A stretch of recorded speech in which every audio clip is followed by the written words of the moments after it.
I had the opportunity to listen to a very interesting interview of the president of Guyana, Mohammed Irfan Ali, Dr. Mohammed, actually.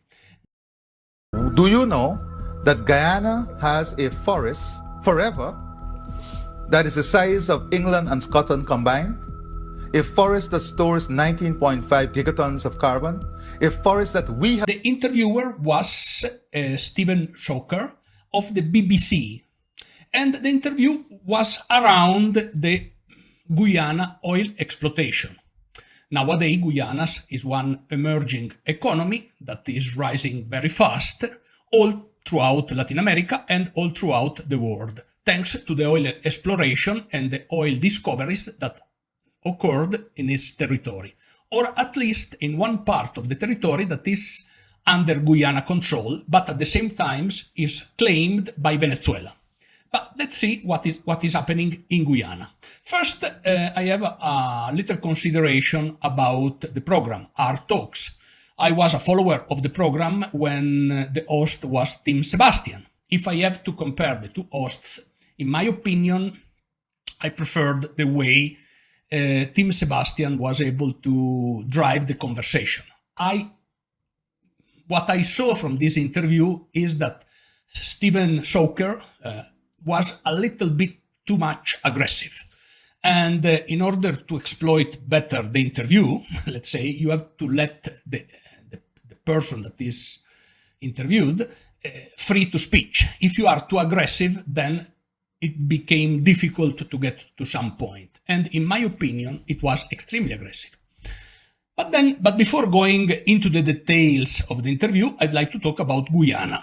I went a few times at the end of the 90s in Guyana. It was a very poor nation at that time and without practically any infrastructure. And I remember that I flew from Trinidad and Tobago to Guyana the time that I visited this country. Anyway, it's a beautiful country in South America with a lot of forest, a lot of natural resources, and it had been a colony of the British Empire. Actually, it got free from the colonization around the last century, around the 70s. So it means that it has been under the domination of the Brits for a very long time, and it is a free country only since 50 years ago. So we have to keep in mind that. It is another point that we have to keep in mind is that it is an extremely poor nation that had been exploited, that's the truth, by a colonizer. That's the reality. Colonization had been what they had been, not only in America, but also in Africa, in the Middle East, and in Asia. That's the reality. But what impressed me of that interview was especially the tone of the journalist. The journalist had been extremely aggressive. The journalist criticized mainly the environmental aspect of oil exploitation. But then it touched also a political problem that arose between Venezuela and Guyana. Several months ago, Mr. Maduro, around a year ago, a little less than a year ago, Mr. Maduro made a referendum in order to annex to Venezuela the land in reclamation between the two countries. Maduro was claiming that Guyana was exploiting natural resources that actually belonged to Venezuela. But we will see in the last part of the analysis this aspect between Guyana and Venezuela and what I think about that. Anyway, regarding the first part, I have to admit that Dr. Mohammed Irfan Ali is brilliant. The way he stands in front of the BBC journalist was brilliant. Imagine, in one side of the interview, you have somebody that come from England in order to teach to the Guyanese president how he should do, in order to make comments about problems that maybe the Guyanese people are causing to the world. So we have a a nation that was a colonizer that polluted. All the industrialized nations are the one that have unfortunately polluted the world, but at the same time are telling to the people that had been in the past oppressed by the colonization, are telling to those people how they have to do in their country, in their own countries. So the president of Guyana, Mr. Mohammed Irfan Ali, was able to answer brilliantly, in my opinion, to the journalist. And he told to the journalist that Guyana is a country with the larger portion of forest versus exploited land, and is a country that protects its natural resources. So it balances quite well, under his opinion, the oil exploitation. So he told to the journalist, you are the one that have polluted the world, and you are coming to me, telling to me that I couldn't do anything because of what you did in the past, practically. So it was brilliant. He was able, with good arguments, to shut up the journalist and the journalist and to show that the journalist, with an agenda to give a lecture, when at the opposite he received a lecture. The whole world received a lecture from this interview.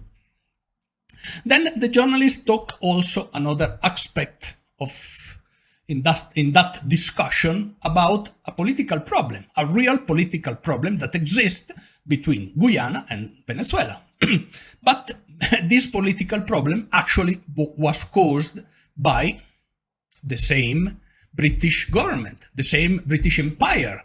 So it was very interesting how the journalist, in my opinion, took a problem that was caused with an important piece of land, with a litigation that actually was highly manipulated. I believe so. I believe in part that the Venezuelan government has some arguments in this regard. But the problem, who were to blame for the origin of this problem? Well, I let you imagine who were to blame. Actually, there was a colonizer that arrived to the region, and he said, we are the owner from this point to the other one. So obviously the Venezuelan right now are opposing to that decision. But after many years, now it's difficult to revert that decision. So I understand very well also the point of the Guyana government. At the same time, the position of Guyana president also has been brilliant in this regard, because the Guyana president said that he will appeal to the rule of law.